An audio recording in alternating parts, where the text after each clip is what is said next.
Okay, so I'm super excited about this. This is actually a really big step for me. If you're watching this, you may be like a lot further along and you're like, oh, I've been there before, but this is all new to me. So this is the first time that I've actually been paid to travel. For those who don't know, I'm a wedding videographer and do some other things here and there. But this is the first time that somebody's actually paid me to go out of state where I'm from and shoot for them. So they really hooked me up. They paid for my airfare, the hotel that I'm in right now, and I mean, there's someone that's like chauffeuring me around wherever I need to go. So that's like super cool. And I just wanted to kind of explain and talk about how I got to this point, and it's been a long time to get to the point where somebody's actually paid for me to leave my home and travel to shoot for them. So first off, that's super flattering. That somebody sees enough value in what I do to actually pay for me to leave. And you know, it's not cheap for someone to travel and leave their home. So basically, I live in Utah. I decided I wanted to do this, be a videographer, a cinematographer. I had nothing. I didn't have my own camera. I had nothing. So basically where this love for cinematography started, I was actually living in New Zealand. And everywhere you look in New Zealand, if you've ever been there, it's like a postcard wherever you look. I mean, it's just super pretty. And I remember looking around like, this is so beautiful. Like, I would love to capture this, and I'd love to make these postcards for people to see. I want to bring the beauty that I see here all around the world. Now, fast forward like 2 years, I kind of forgot about it, but I came across a video on YouTube, and it was about New Zealand. And all of a sudden, like, everything came rushing back. Like, all those thoughts and dreams and ambitions I had of being a cinematographer just came flooding and rushing back into my head.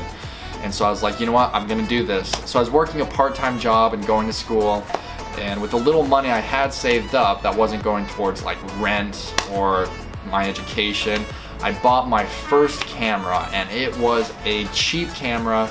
It was a piece of crap.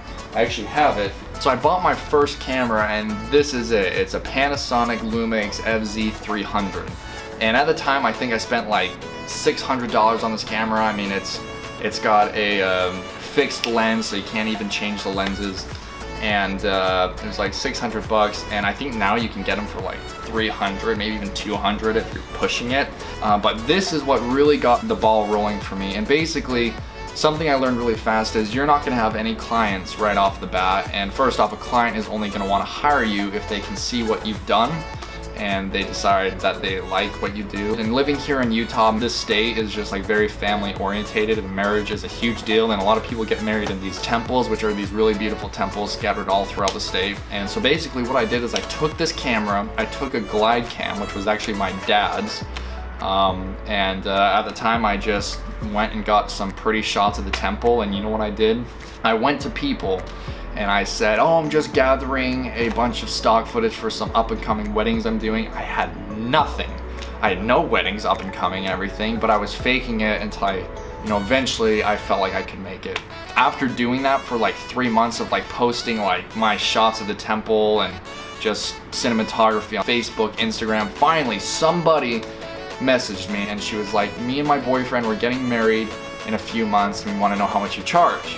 And honestly, just being completely straight up, I did not even really care about making money at the time. I really wanted to get my first client. I told them that, well, I kind of do this as a passion. I do expect something, but whatever you guys can afford, I'll do it. And they paid me a whopping $200. And at the time, I mean, I was a poor college kid, and that extra side money was really good.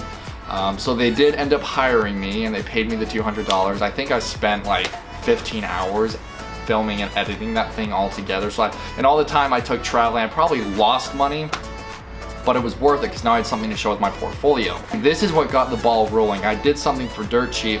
I would have probably even done it for free if I had to, but that couple, they really liked their video, and they posted it on social media, on Facebook, and I think it got like 3,000 views in like 2 days, which was a big deal for me. And then like I started getting all these messages, hey, I saw you film my friend's wedding, I saw you did a wedding for my cousin, and all of a sudden I have all these inquiries, and then I could start charging and upping my prices a little bit more. And so that happened about a year ago. And so I've been doing this now professionally for about a year, and now at this time, the wedding is tomorrow, so March 3rd, of 2018 is the first time I got hired to travel and leave my home, hop on a plane. They covered the airfare, they covered the hotel. And so that was about a year in the making. Now that first wedding that I filmed, that was actually in December of 2016. So it's actually been a little bit longer than a year, but it's been well worth it. And so it took a lot of time to get to this moment. But I'm super excited, and this venue is like killer. So their reception is at the Queen Mary, and I'm gonna hopefully get some good shots and put those up like right now so you can see them. You know, even though it's not a huge deal, I mean, it's not like they're paying me like $20,000, you know, I mean, they're covering my airfare and my hotel, and they're paying me on top of that. But the biggest reward for me is that I have grown so much to the point where somebody sees value in what I do and actually is gonna pay me to travel. So that's been such a huge blessing for me. And I mean, I think at this time I only have like 250 subscribers on YouTube. So if this even gets out anywhere, and if you're watching this, I hope this helped. But it's just been such a great journey for me, and it's been very rewarding. I've messed up, I've learned a lot of how to deal with people, how to communicate, and I've learned a lot of how not to do things and how to do the right thing. But I just hope this is helpful. And here on YouTube, I'm just kind of documenting my experience as a young, hopefully budding cinematographer. So if you'd like to, just subscribe, and I come out with a new video at least once a week, so you just kind of keep up with what I'm doing. So thanks so much, guys.